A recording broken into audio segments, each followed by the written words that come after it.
আজ শুভ অক্ষয় তৃতীয়া 2025। তো আজ পবিত্র অক্ষয় তৃতীয়ার দিন নীলাচল ক্ষেত্র জগন্নাথ পুরীতেও প্রতি বছর যে নতুন রথ তৈরি হয় তার শুভ নির্মাণ কাজ শুরু হয়। তা সেই উপলক্ষে আমাদের এখানে ইস্কন দুর্গাপুরের তত্ত্বাবধানে বিগত 16 বছর ধরে যে রথ হচ্ছে সেই রথ বর্তমানে আকবর মেলা গ্রাউন্ডে আসে, অর্থাৎ বেনাচিতি সংলগ্ন আকবর গ্রাউন্ডে। তো সেখানে যে অস্থায়ী গুন্ডিচা মন্দির নির্মাণ হয় সেই গুন্ডিচা মন্দিরের খুঁটি পূজা আজকে হয়েছে ভজন কীর্তন এবং যজ্ঞের মাধ্যমে।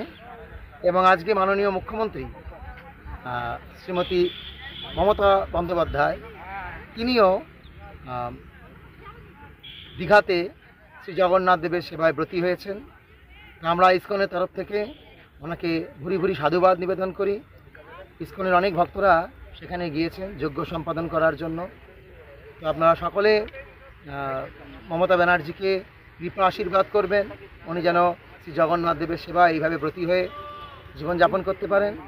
এবং আপনাদের সবাইকে আমরা আহ্বান জানাচ্ছি, আগামী 27শে জুন রথযাত্রা, 27শে জুন থেকে 5ই জুলাই পর্যন্ত এই অস্থায়ী গুন্ডিচা মন্দিরে জগন্নাথ দেব থাকবেন।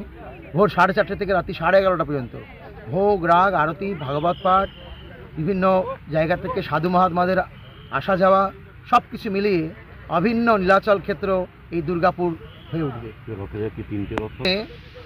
পুরীর মতোই শ্রী জগন্নাথ বলভদ্র সুভদ্রা মহারানী 3টে পৃথক পৃথক রথে আহরণ করে এই মাসির বাড়িতে আসবেন। দুর্গাপুরে এই প্রথম 3টে রথ হচ্ছে। হরে কৃষ্ণ। সকলের কাছে আমি বিনম্র নিবেদন করি আমাকে অহংকার মুক্ত হয়ে সেবা করার আশীর্বাদ প্রদান করুন। ধন্যবাদ।